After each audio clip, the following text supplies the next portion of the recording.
It's Thursday, May 10th, and I'm your host, Paula Hersey. On today's show, Town Manager Mark Ells joined us in studio for an enlightening discussion on operating budgets and the future of solid waste. We also had the opportunity to learn what is going into conference committee with State Representative Will Crocker. First up is a jacket or short sleeve weather today. Cloudy this morning with a morning shower possible. Otherwise, look for sunshine mixed with some times of cloudiness, mainly later in the day.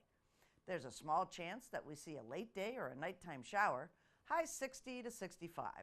Lows this evening in the mid to low 50s, sunset tonight, 7:49. Let's start with some news you can use. This just in. The Mercy Otis Warren Cape Cod Woman of the Year Selection Committee, in partnership with the Barnstable County Commissioners, has announced the winner of the 17th annual Mercy Otis Warren Cape Cod Woman of the Year Award is Nancy Vile Shoemaker of West Barnstable. She has donated her time and talent to the town of Barnstable, narrating the Citizens Academy 7 Village Tour for the last several years and led sessions on town history. Nancy co-authored Barnstable at 350, and much of the material contained in the commemorative book of the town of Barnstable's 375th anniversary was written by her. Congratulations, Nancy. The Town of Barnstable fiscal year 2019 budget is now available on the town website. We had some questions for Town Manager Mark Ells, and he broke down what's in the budget and how it got there. Welcome back to the studio with Town Manager Mark Ells. Morning. Good morning. You have some light reading on the website, we heard, perhaps a beach read. The fiscal year 2019 operating budget is up there for everyone to kind of take a browse through and look. Yes. What's the highlights, the cliff notes? Well, not unlike past budgets, it certainly, is reflective of our council's strategic plan and our mission statement. We have done significant restructuring, which I've spoken on your show before. We've aligned our fiscal year 19 budget with that restructuring, and we focus our budgets on those programs and services that we offer that fit in with the priorities within our community. And so that's what's reflected in the budget. And I think what you'll see if you like to follow budgets at the beach, is that we've really, made some modifications in structure. We've made some modifications in wording within the departments. In the past they've used, and you hear it said, you even hear it here said by commissions and committees and boards, that they have their own mission. There's one mission for an organization. And so that is the common mission that we try to align all that we do with. And you'll see that in the body of this document. That's an adjustment. It's okay to have goals, and it's okay to have objectives, and you have strategies and tactics to get there, and all these different pieces that you have to put together. That's all in there too. But you really need that, because if you've got conflicting purposes, that's a huge problem for organizations. So we've tried to clean that up as best we can. So those are the primary changes. Certainly our school department is a major portion of our budget, appropriately so. Police and public works are the next two biggies. We have a fixed cost aspect of our budget that really focuses on things like benefits and insurances and debt service.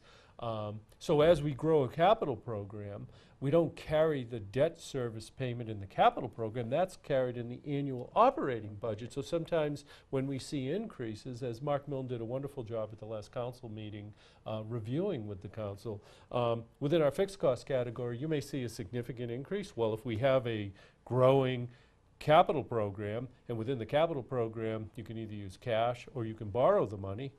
The payment back of that borrow is shown in your operating budget. We see that grow every year, as long as, some of the biggest growth areas are employees' benefits as well. That's what you'll see. We've got certainly priorities in there. We've got economic development. We've got programming for our youth and our seniors in there. We've got continued and expanded support through our community service officers and our police department. We have a continued investment in our operating capital program, which, to correspond with the many assets that we have and the capital program that supports the assets, we also have to make sure that we're maintaining and operating properly the assets that we have. So on the operating budget side, we have a thing called operating capital, where there's three major categories in our budgeting. There's salaries, there's expenses, and there's operating capital. Salaries and expenses, for the most part, are reoccurring. The people, and then their electricity, it's materials that you need, it's training that you need. And then when you go down to OpCap, that can differ every year, depending on what your needs are for if you've got to replace, if you've got to replace out in a maintenance sense, not in a capital sense. So typically, you're looking at a smaller dollar amount, tens of thousands of dollars typically. If you've got to replace out vehicles, you've got to replace out portions of an HVAC system, let's say. That falls into operating capital. And so that's what we organize, and each department brings it in through the budget process, and we review, and then we look at what we have existing, what our non-discretionary are, meaning if we're going to continue to offer these programs and services, this is what we have to spend. If we're going to continue to maintain our assets, this is what we have to spend. And then when we go to discretionary, there's actually very little left at that point. So for a $186 million operating budget, I think we had about $120,000 to $130,000 that we had available to allocate. Each year, we also try to increase snow and ice. I mean, we've seen our snow and ice budgets, given what we and our Public Works Department is tasked with. I mean, our snow and ice budgets are in the $1 million to $2 million range a year. So we've tried to grow, and we're trying to get to that $1 million mark in our base budget, because we're seeing that every year. There isn't a year that we're not seeing that sort of expenditure. But 2 years ago, we spent well over almost $3 million with a big winter. So, so we're building that in, because otherwise it comes right off the top the next year. And so that doesn't help us. It might help us to avoid cost in the given year, but then the next year you're paying it back. So we're trying to manage that appropriately, and you'll see all of that reflected in the budget. Can you touch on enterprise funds a little bit and just kind of give folks an indication of those are included in this pamphlet, this reading, and what does this mean to them when they read about enterprise funds? Well, enterprise funds, and I actually heard it when I was at the transfer station this weekend, that they were talking about compost, and they were talking about it not being, they ran out. Everybody loves the compost that they have and the individual said to me, well, with all of our tax dollars that come here, and we can't even get any more compost. So I explained that, quite honestly, we had processed compost. The residents love it. They took it all. And right now we're trying to get a vendor back in to create more compost for us. We typically will bring in the machinery to do that, and we do that about small contracts to do that. Right now everybody's busy, so as soon as they're done and they're available, we'll produce some more. But so the whole discussion morphed into, well, do you realize that you don't get tax dollars here? That the concept behind an enterprise fund is that the users, through fees, pay for the services and programs that are offered. And they said, what do you mean? And I said, okay, well, I went through it again. And they said, so no tax dollars come to the enterprise funds. I said, well, no, that's not always the case. A decision can be made that for one reason or another, a subsidy is needed so that we might be able to provide, like at the Youth and Community Center, youth programming, so that our youth can afford to go, because perhaps the fees might exceed what that affordability level is. So we may make these decisions. We may make these decisions because the marketplace changes. And If we have a few bad years for golf, for example, we may make a decision to help with that asset. Most of them, I believe all of them actually, have reserves so that it's not typical to go to general fund. But we can if that decision is made. So tax dollars can be made, but the way we try to structure is that the user fee that is charged supports the programs and services offered. And those enterprise funds are reflected in the operating budget as well. And we also hold user fee hearings twice a year. We hold them for calendar year fees and we hold them for fiscal year fees. And those fees that are charged are used to fund, I think we have 9 categories of enterprise fund in town. So everything from certain marinas, Sandy Neck, the Youth and Community Center, the Solid Waste Division, Water Supply Division, Water Pollution Control, Airport, and I know I'm missing 2 more there. But so all of those go through that rate structuring process and are called enterprise funds. And they're not a lot of times people say, well, that's, it's like running a business. Well, it is and it isn't. It's still a municipal service. The primary revenue source, though, is the fee as opposed to something like tax dollars. In all cases, we pursue every other opportunity for funding, grants, gifts in some cases. I know last week we had an interesting meeting with First Tee where they want to come in and expand our First Tee program, including, like a training driving area, drive balls, focused on First Tee is a youth program at our golf courses. So, and they want to gift this to us. So it's a wonderful opportunity, and we're looking at how to do that, how to construct it, what laws apply, how would we receive the gift, et cetera. So we pursue any and all opportunities so that we can keep the fees down. That's excellent. Yeah. So solid waste, you did touch upon it. There was a $10 increase in the fee, but solid waste is got some issues now. Recycling specifically, single stream and all of the things that go into recycling cost money. Oh, absolutely. And it doesn't always make money. Absolutely. Well, no, I don't know that it collectively, and it being recycling, has ever made money. I think that we avoid cost in some cases by not putting it into the waste stream. In many cases, given the marketplace, for example, metals and clean cardboard, you can generate revenue that exceeds or meets cost. What's happened specifically with single stream right now is that the market for single stream has collapsed, meaning there's nowhere to take single stream that is a cost-effective option. And so, and basically it was being exported, nationally it was being exported. So, we don't sort it based on glass and cans and certain number plastics, et cetera, et cetera. We used to do that. And what that did, it was more labor intensive, it was more costly.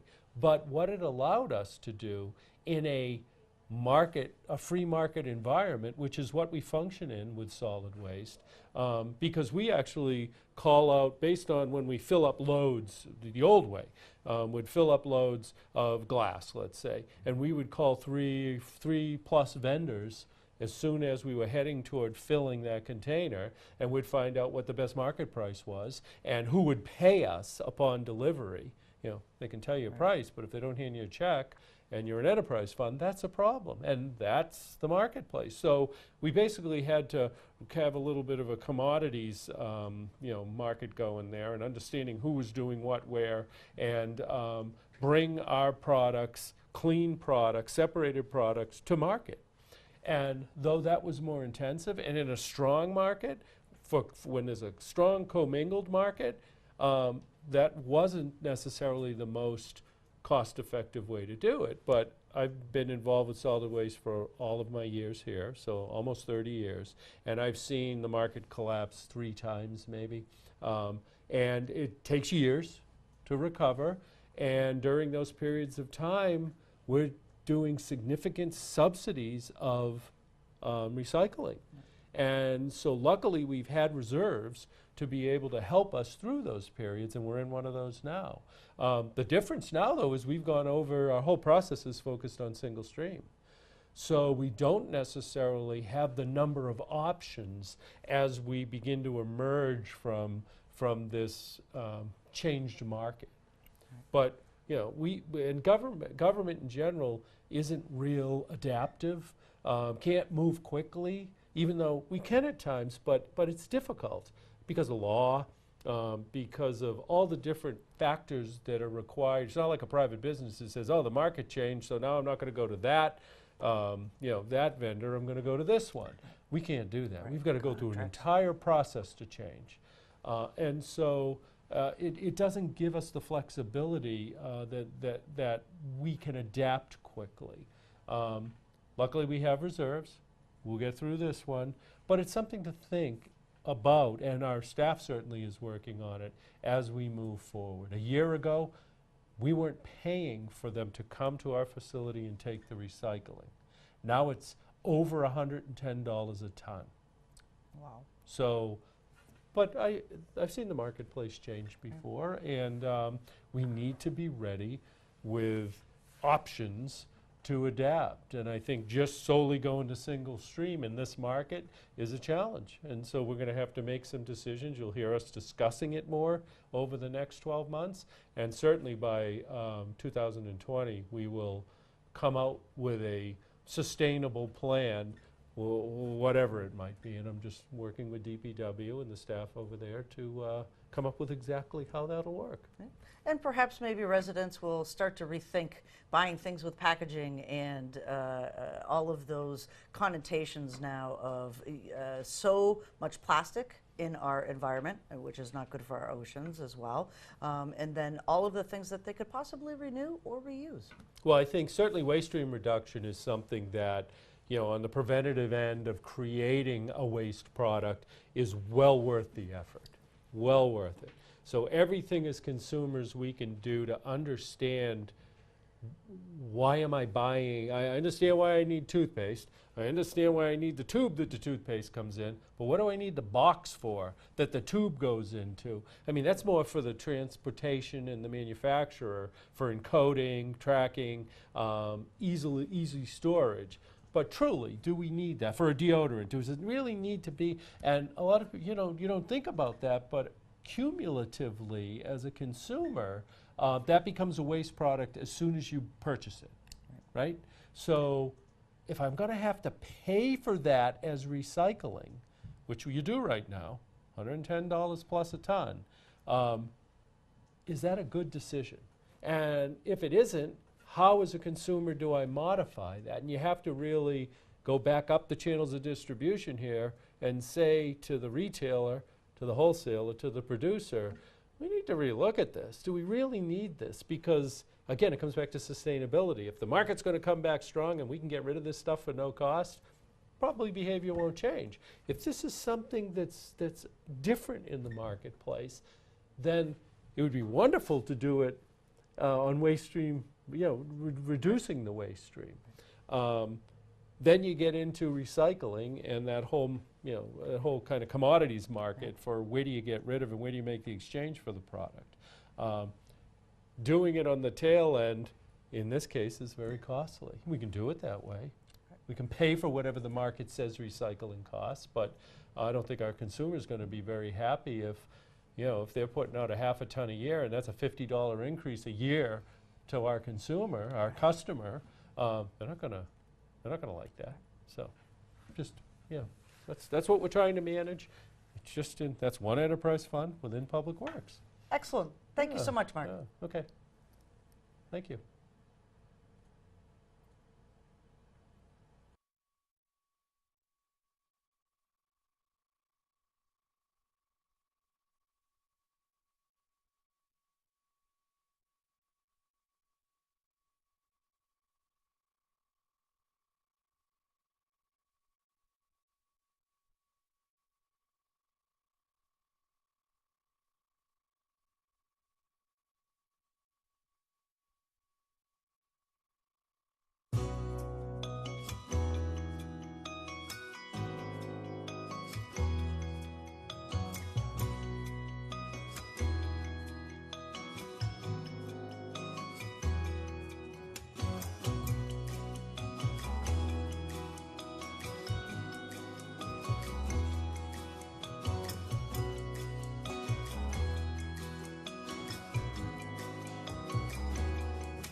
State Representative Will Crocker dropped into the studio last Friday to give us an update on what bills have and haven't made it to conference committee.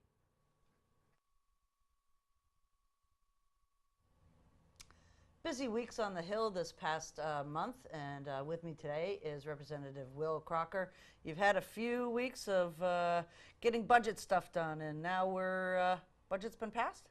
Well, it's passed on the House side. Right. We had 4 days of negotiations on that, and we've passed a budget that's just about $41 billion, with a B, billion dollars, and now the Senate will be taking up their version of the bill. Usually, both sides do not agree. They never agree, so there's never 100% agreement there. So the Senate will come up with their budget, and then they will pass their budget, and then it will go to conference committee. Great. So for the folks at home, we don't live and breathe politics, so give us a little overview of what conference committee is really about.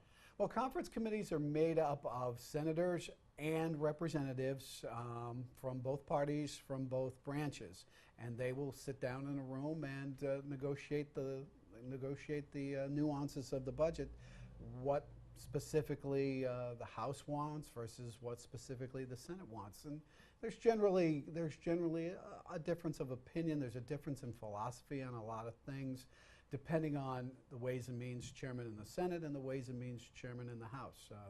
They don't necessarily agree. Their philosophies are not necessarily the same. So it comes down to the people in the conference committee in a room to work out the details. So a little give and take here, and that's kind of like what you have things that are near and dear to your heart that you want your constituents to have in this budget. What made it in the budget and what didn't make it in the budget? Well, in the House budget, what I advocated for and what did get in was $50,000 for the town of Barnstable to do a beach renourishment and dune grass replacement project down at Blish Point, down at the end of Millway Beach in Barnstable. That made it in.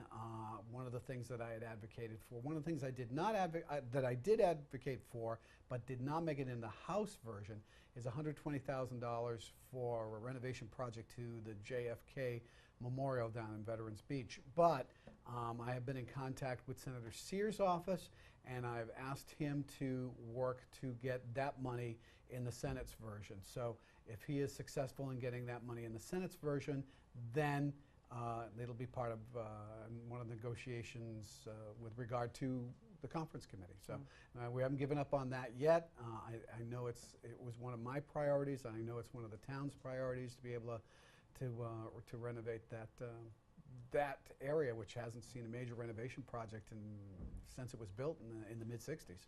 And it's actually heavily used by tourists as well. I mean, that's a destination point for a lot of people who land on Cape Cod, want to learn more about John F. Kennedy and the things that he did here on Cape Cod. Yeah, part of the Kennedy Trail, and everybody, lots of people go there, and of course there's the fountain that people throw their coins into, and that amounts to a substantial amount of money that is used for a scholarship program. So it's really worth it economically for the town to be able to have the funds to be able to replenish and refurbish that project. All right. So it's one of those things that I don't think people really understand, is that you do work together in some respects here. So you talked to Senator Sear about trying to work that into his Senate budget. There's a lot of that happens with the Cape delegation, no? Absolutely, absolutely. We meet on a regular basis. As a matter of fact, we met 2 weeks ago to talk about any number of issues. We're talking now specifically about the Barnstable County Fire Training Academy and what we're going to do with that in terms of trying to update that, trying to see if we can get that Fire Training Academy, instead of being a yearly earmark, which is what it is now, we're going to try to get it what we call being baked into the budget, meaning that it will be in the budget that the Department of Fire Services would present to the House and Senate and to the governor every single year. So we don't have to every single year go back and say, we want X amount of money for the Fire Training Academy. We'd like that as a permanent part of the Department of Fire Services budget. Excellent. So anything else that you want our viewers to know this week? Trying to think about, like I said, we're working with the Senate on this, and hopefully trying to get both Blish Point and the JFK money in the Senate's version, and then advocate for it to be put into the compromise when we have the conference committee. Excellent. Would you tell the viewers when your office hours are, in case My office hours are always the first Friday of every month. Yep. So whatever the first Friday is on that month, and I have office hours in Yarmouth if that's a little more convenient for people. My office hours in Yarmouth are from 9:30 to 11 on the first Friday, 9:30 a.m. to 11 a.m. at the Yarmouth Senior Center, and then from 12 to 1:30 here at Barnstable Town Hall, up on the third floor, in my office on the third floor, which is right next to Planning and Development.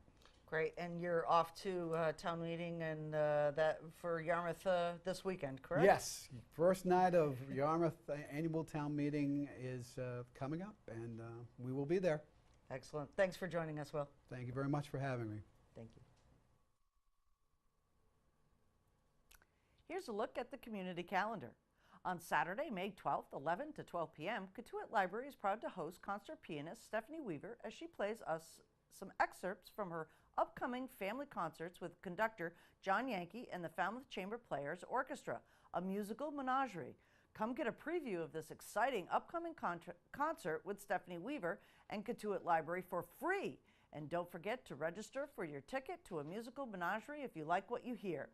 This concert is part of the Royston Nash Music Appreciation Series, supported in part by the Arts Foundation of Cape Cod, the Mid-Cape Cultural Council, and the Kerman Trust.